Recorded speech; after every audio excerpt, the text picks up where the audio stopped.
बकलोलगढ़ में सर्दी का मौसम अब सबके सर पर आ चुका था और गांव के लोग भी अपने अपने तरीके से इस ठंडे मौसम के रंग में रंग गए थे। वहीं दूसरी सुबह की कड़कती ठंड में सरपंच कुमार के घर जोरों शोरों से सजावट चल रही थी।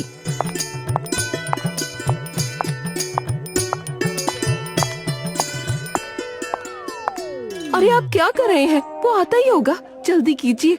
और मिठाई क्यों नहीं आई अभी तक? अरे ठहर जा, क्यों उतावली हुई जा रही है? अभी वक्त है उसे आने में, हो जाएगा सब।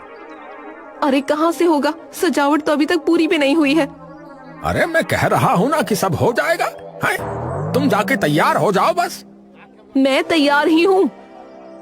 ओहो, अच्छा। खुद जाके नहा लो आप, ऐसा लग रहा है जैसे कुत्तों के साथ कुश्ती लड़कर आए हो। अरे इतनी ठंड में किसी को क्या ही पता चल रहा है? मुझे पता चल रहा है, क्योंकि मुझे सच में पता है कि आप पिछले 5 दिन से नहाए नहीं हो। आसपास लगे सभी सजावट वाले हंसने लगे। अरे अपना काम करो तुम सब। हाँ। तभी वहाँ एक गाड़ी आती है जिसमें जोर की एक आवाज आती है, पापा। सरपंच और बबीता चौंक कर गाड़ी में बैठे अपने बेटे को देखते हैं। अरे तू आ भी गया? तो क्या उल्टा जाऊं क्या पापा? अरे नहीं। रंजन हंसता हुआ गाड़ी से बाहर निकलता है और दौड़कर सीधा अपने मम्मी पापा के गले लग जाता है। मेरा राजा बेटा। सरपंच डरते डरते अपनी पत्नी की ओर देखता है। मुझे माफ कर दो भाई, मुझे नहीं पता था कि इतनी जल्दी आ जाएगा ये। सुबह से इसलिए पागल हो रही थी मैं कि जल्दी करो। अरे आप फिर से शुरू हो गए। चलो अंदर चलते हैं पापा। इन्हें भी भेज दो, अब इनका क्या काम? अरे मेरा बेटा अमेरिका से आया है। हाँ, पूरा घर सजेगा आज, चाहे कुछ भी हो जाए भाई। तुम पहले नहा के आओ, जाओ। और बेटा तू यहीं रुक, अंदर जाने से पहले तेरी आरती उतारूंगी। अरे पर अपने पति परमेश्वर की भी तो उतारो। बबीता उसकी तरफ गुस्से से देखती है। सादे पानी से तुम्हारा कुछ ना होगा, सीधा धोबी घाट पर मंजवा के आओ खुद को, जाओ। सब लोग फिर हंसने लगते हैं। अरे चुप, काम करो सारे के सारे, नालायक कहीं के। बबीता अंदर जाती है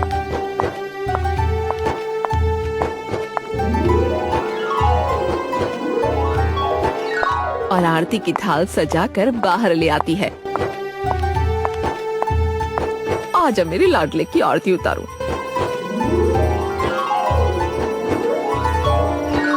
बबीता रंजन की आरती उतारकर उसे घर के अंदर ले आती है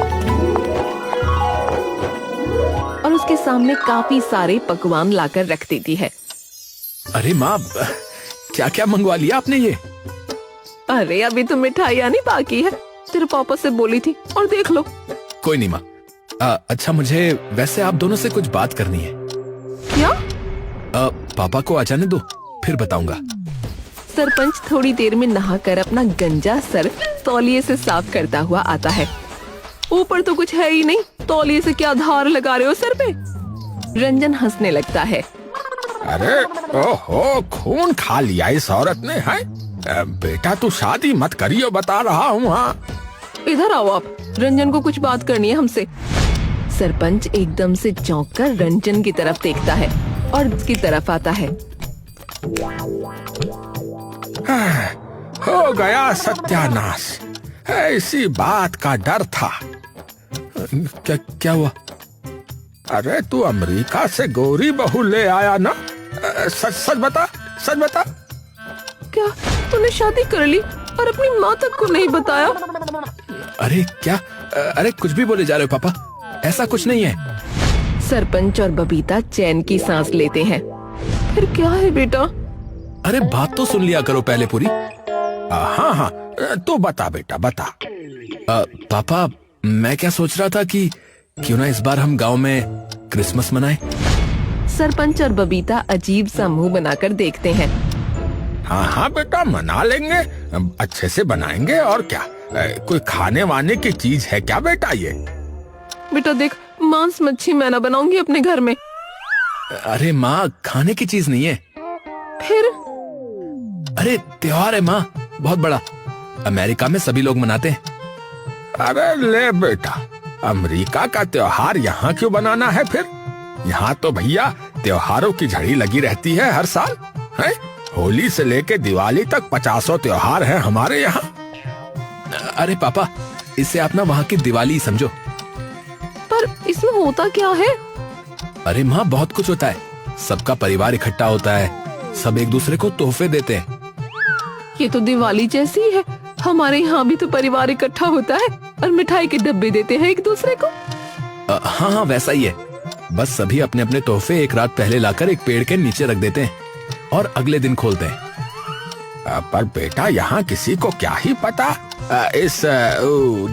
क्या बोला तू इस त्योहार के बारे में? अरे तो पापा, आप इकट्ठा करो ना सबको, बता मैं दूंगा।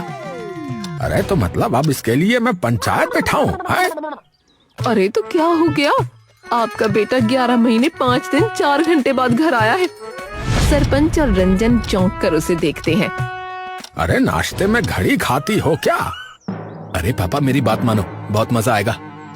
चल ठीक है, ले फिर आज शाम को ही बैठाता हूँ पंचायत।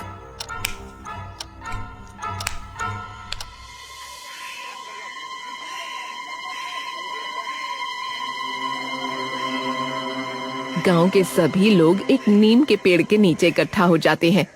हाँ भाइयों, देखो मेरा बेटा जो है वो अमेरिका से आया है सीधा।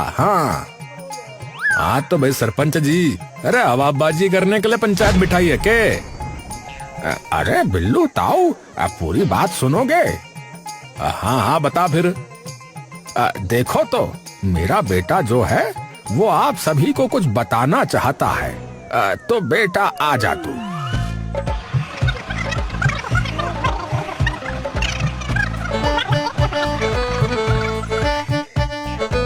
हाँ भाई, आ गया समझ में। सभी गांव वाले विचलित होकर एक दूसरे की तरफ देखने लगते हैं। क्या हुआ? अरे सरपंच जी, क्या नाम बताया था आपने त्योहार का? अरे वही वो अपना क्या कहते हैं? अरे क्रिसमस। अरे रंजन भैया, अरे क्या मिलेगा इसे बनाने में, ये तो बताओ। अरे रेस नहीं लगानी, तोहफे देने एक दूसरे को। और हाँ पापा, एक क्रिसमस वाला पेड़ भी चाहिए होगा। अरे तो कौन सा पेड़ होता है ये? अरे पापा, फर का पेड़। अरे फिर क्या फिर? अरे उसने बोला ना फिर। अरे फर का पेड़। वो यहाँ कहाँ मिलेगा? हमारे यहाँ तो अमरूद, आम, नीम वगैरह के पेड़ है। ए भैया, तो उस पेड़ को सजाते हैं क्या है? हाँ, उस पर सितारे लगाते हैं, चमकीला छिड़कते हैं और लड़ी भी लगाते हैं। और फिर जितने भी तोहफे होते हैं उसे क्रिसमस के एक दिन पहले की रात को उसके नीचे रख देते हैं और फिर सुबह आकर उसे खोल देते हैं। अच्छा, और फिर क्या होता भैया? और फिर नाचते हैं, गाते हैं, साथ में जश्न मनाते हैं। तो सरपंच जी एक काम करते ना, यही नीम का पेड़ सजा देते। ये भी तो बहुत ही बड़ा पेड़ है, अपना नीम का पेड़। हाँ, ये भी ठीक है। और सिर्फ यही नहीं, बल्कि आसपास भी सब सजेगा और दावत होगी, दावत शाम को। तभी वहाँ खड़ा बंसी भी बोल पड़ता है। वैसे सरपंच जी, जरूरी है क्या ये तोहफे देना? और दे किसे? अरे किसी को भी दे दो, जिसको आपका मन हो। सभी अपने दोस्तों वगैरह के लिए कुछ ले आना। अच्छा, तो मैं अपना एक कच्छा दे सकता हूँ। मैंने बस 3 ही बार पहना है, छोटा हो गया फिर उसके बाद। सब लोग हंसने लगते हैं। अबे कंजूसी है, अबे कच्छा कौन देता है बे तोहफे में? हैं? नया दे कुछ। सभी लोग पंचायत में खड़े हंस खेल रहे होते हैं, लेकिन वहीं एक अजीब सी औरत भी पेड़ के पीछे छिपकर उनकी सारी बातें सुन रही होती है। ये तो बढ़िया मौका है। और एक और चीज होती है, उस दिन सेंटा क्लॉज भी आता है। क्या आता है? ये कौन है भैया आप? अरे वो उधर माना जाता है कि सेंटा क्लॉज एक होता है जो हिरणों पे आता है। अरे हिरणों पे बैठता है क्या? अरे हिरन पे नहीं, उनके पीछे एक बग्गी बंधी होती है उस पर, और लोगों के लिए तोहफे लाता है अलग अलग। बेटा उसे हल चलाना कहते हैं। अरे पापा, हवा में उड़ के आते हैं उसके हिरण। ए भैया, पर दिखता कैसा है ये? अरे लाल सी जैकेट पहनता है और एक लाल टोपी, बूढ़ा सा, सफेद दाढ़ी वाला, मोटा सा दिखता है। कहते हैं कि उससे जो भी मांगो वो सच हो जाता है। भगवान वगैरह है क्या बेटा उधर का? अरे नहीं नहीं, वो तो ऐसी ही बातें बना रखी हैं। तो फिर ठीक है, कल से ये क्रिसमस की तैयारी के लिए सभी आ जाना, ठीक है? अरे क्रिसमस पापा, क्रिसमस। हाँ हाँ, वही क्रिसमस जो भी है। तो ठीक है सरपंच साहब, लड़ियां मैं लगाऊंगा पेड़ पे। हाँ है? अरे तू लगाएगा? अरे तेरी इतनी ऊपर नजर भी गई है कभी? हैं? सभी लोग थोड़ी देर में वापस अपने अपने घर चले जाते हैं।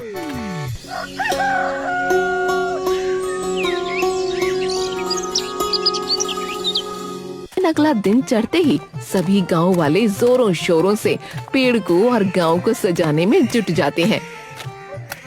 अबे सुन, मुझे कोई पत्थर नहीं मिल रहा है, तो मैं तुझे इस लड़ी से बांध देता हूँ और फिर फेंक दूंगा ऐसे पेड़ पे। अबे ओए, अबे चल काम कर अपना। वहीं दूसरी ओर सरपंच खड़ा हर चीज की निगरानी कर रहा होता है कि तभी बंसी उसके पास आता है।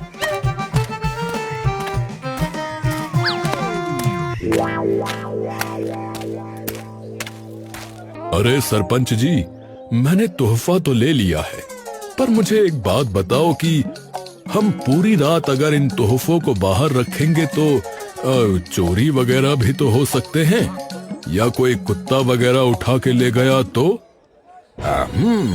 बात तो सही है। हाँ, मेरा तो भारी नुकसान हो जाएगा। क्यों भाई, ऐसा क्या दे दिया तुमने? अरे वो तो पता लग ही जाएगा, पर आप पहले इसका कुछ इलाज करो। हाँ कोई नहीं, उसका बंदोबस्त मैं अपने आप कर लूंगा। ठीक है, पर कर जरूर लेना, वरना नुकसान हो जाएगा मेरा। अरे हाँ हाँ भाई, ऐसी क्या तूने सोने की दुम बनवा दी क्या? सरपंच सोचता हुआ वहाँ से सीधा यमुना प्रसाद के पास आ जाता है।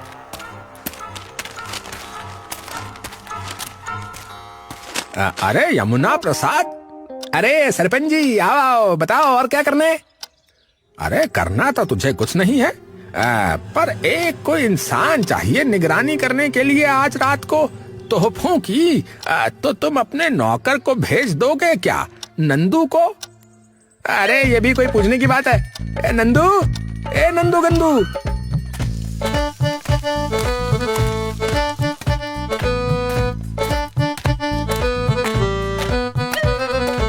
जी मालिक।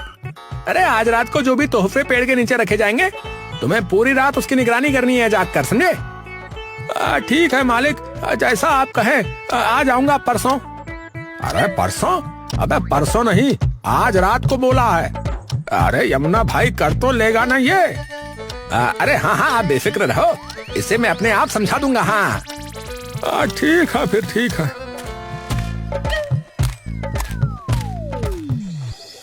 सब लोग सजावट में मगन होते हैं। वहीं दूसरी ओर पद्मिनी ये सब चुप कर देख रही होती है, लेकिन तभी उसके पीछे से झींगा आ जाता है। अरे माताजी, चुप चुप कर क्या देख रही हो? आ जाओ तुम भी, हाथ बटा लो। बदतमीज, एक लड़की को पीछे से आकर छेड़ता है। झींगा इधर उधर देखने लगता है। लड़की? कौन लड़की? पद्मिनी झींगा के मुंह पर एक जोरदार चांटा मारकर वहाँ से फटाफट निकल जाती है। बदतमीज कहीं का।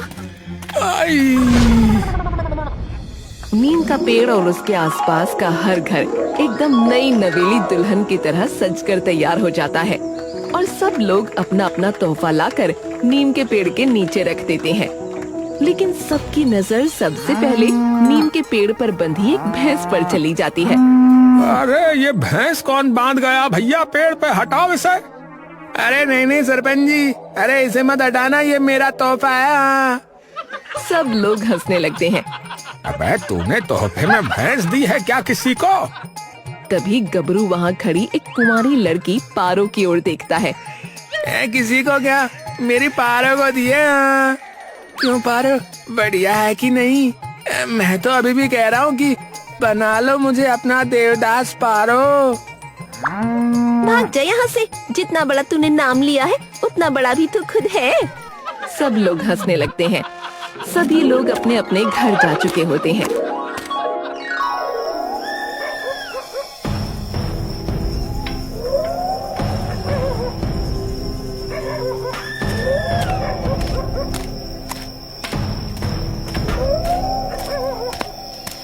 तभी नंदू नीम के पेड़ के पास एक लालटेन लेकर आता है और वहीं एक घर के बाहर कुर्सी पर बैठ जाता है। अरे आधी रात में देखो कौन आया, कौन आया। हाँ, हाँ।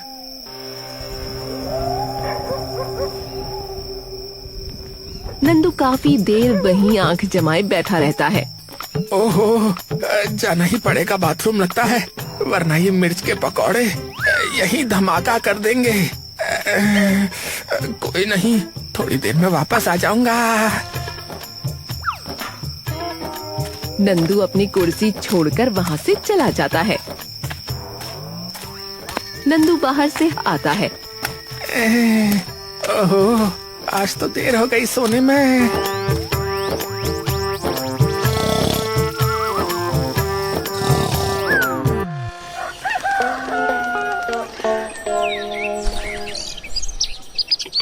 अगला दिन चढ़ता ही है कि तभी बंसी चिल्लाता हुआ सरपंच के घर आ धमकता है। सरपंच जी, सरपंच जी, अरे बाहर आओ। अरे देखो कैसा गजब हो गया सरपंच जी।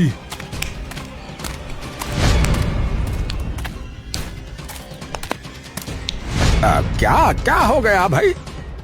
अरे आप खुद ही देख लो सरपंच साहब। अच्छा ठीक है, तुम रोना बंद करो और चलो भाई।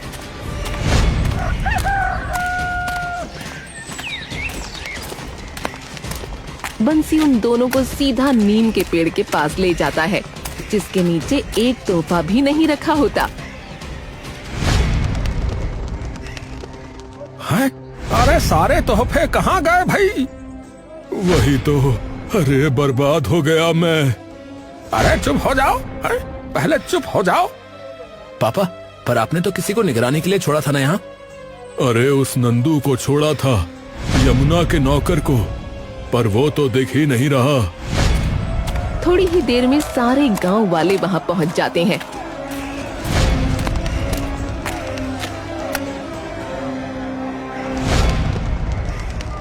ओ भाई साहब, सब कुछ साफ कर दिया चोर ने।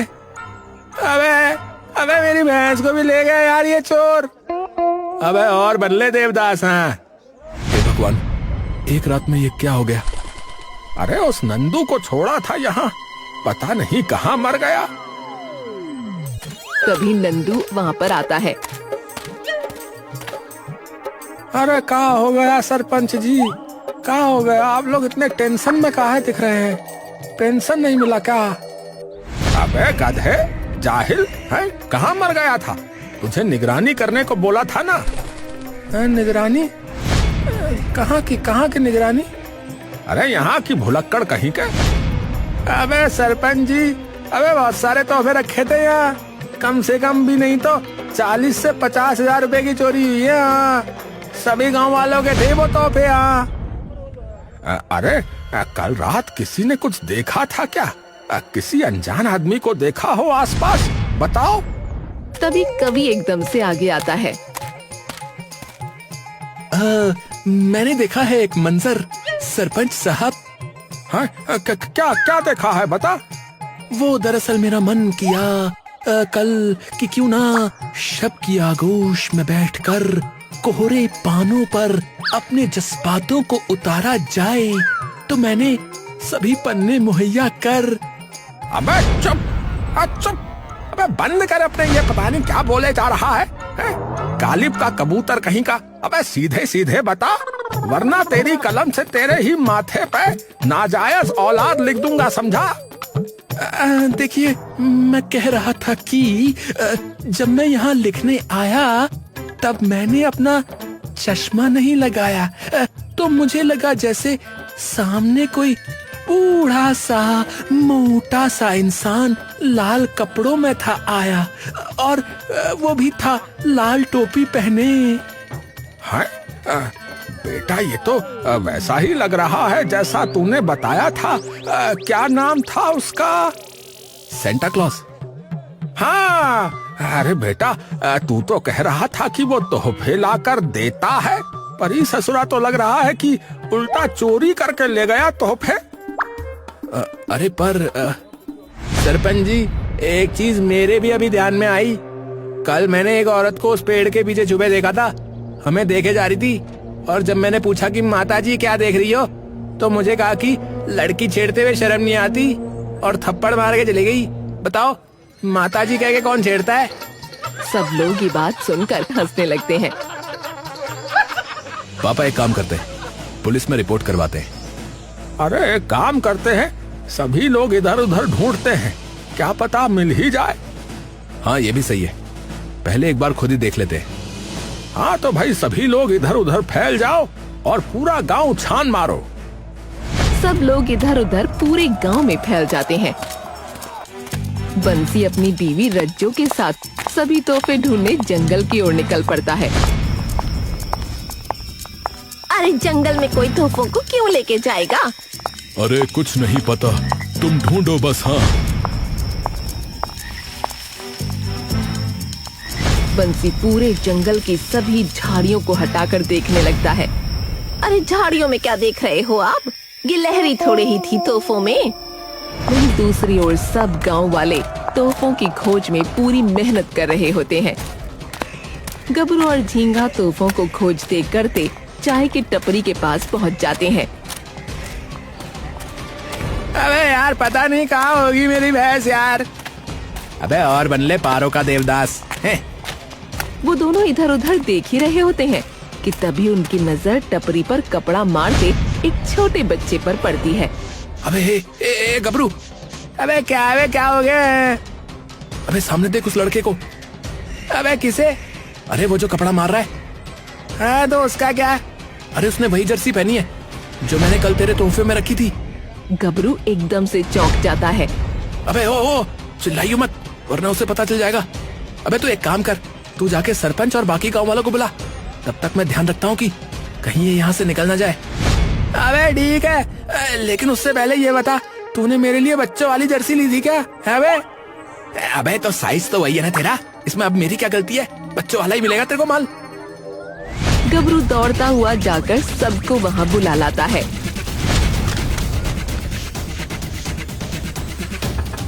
सरपंच और बाकी सब लोग वहाँ आ जाते हैं।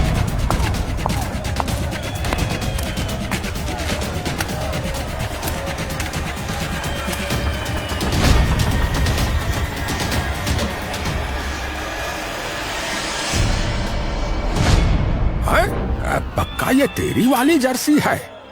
अरे हाँ सरपंच जी, वही है, बड़ी मुश्किल से मिली है। बच्चों वाले कपड़ों में भी इसका साइज नहीं मिल रहा था सरपंच जी। सारे एक साथ मत जाओ, कोई एक जना जाकर बात करो उससे कि उसे ये जर्सी कहाँ से मिली। किसे भेजे?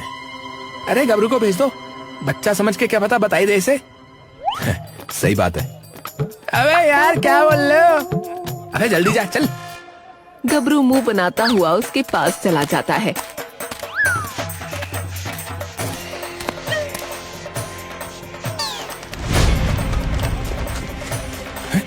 अरे ये तो भाग रहा है, अरे भागो इसके पीछे।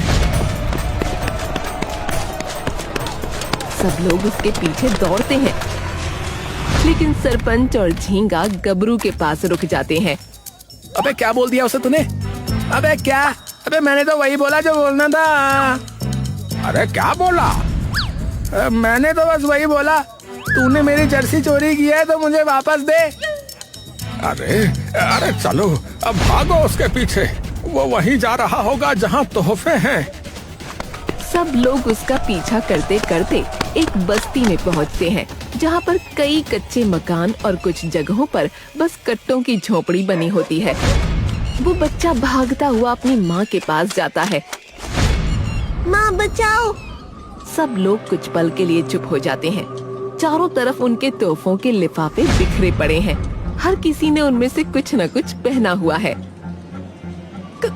हो आप? अब हमारे यहाँ से कई तोहफे चोरी हुए हैं और आपके बेटे ने जो पहना है वो भी उन्हीं तोहफों में से एक था भाई। तभी झींगा बोलता है। अरे ये तो वही है जो कल हमें पेड़ के पीछे से छुप के देख रही थी। सब उसकी ओर देखते हैं। तभी एक कच्चे मकान से एक मोटा बूढ़ा आदमी बाहर आता है। अरे कौन है? अरे यही है वो शख्स जिसे कल मैंने देखा था। हैं? तो तुम लोगों ने चुराए थे तोहफे? हाँ, चुराए थे।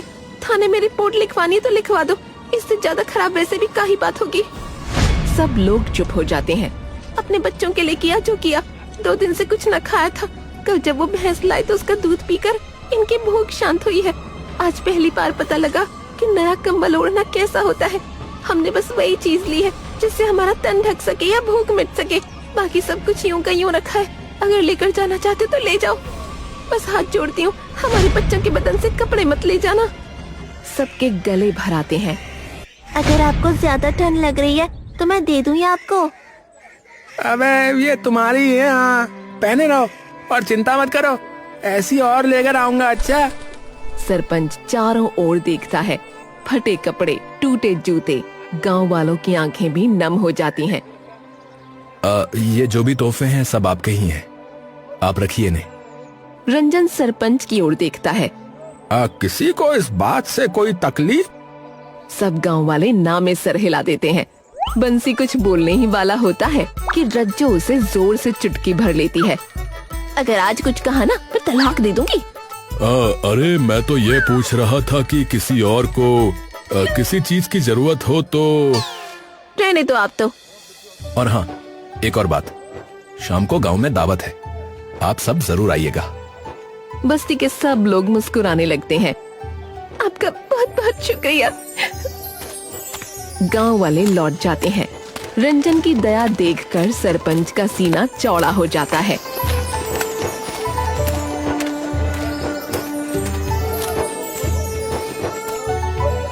अरे रहता भले ही अमेरिका में हो पर संस्कार तो भारतीय हैं बेटे के। शाबाश बेटा।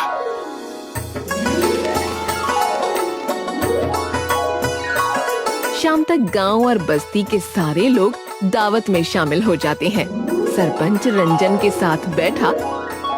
एक चीज याद आई, इनके पास तेरी वो सेंटा वाली पोशाक कैसे आई? मेरे तोहफे में से ही निकाल ली होगी पापा। मैं लेकर आया था आपके लिए कि आप सेंटा बनकर पूरे गांव में तोहफे बांटो, क्योंकि सेंटा भी सबकी इच्छा पूरी करता है और आप भी। अच्छा, अरे भाई वाह। वैसे भाई साहब, किसी ने तोहफे में साबुन की बट्टी भी दी हुई थी, वो किसने दी? सबकी नजर सीधा बंसी पर जाती है। सब लोग जोर से हंस पड़ते हैं। तो तू साबुन की बट्टी पर रो रहा था, हैं? अरे सरपंच जी, आपको पता नहीं है, 4 बट्टियां थी, एक साथ वाला पैक लिया था। हाँ, वैसे बहुत महंगी आती है, नहीं तो हाँ।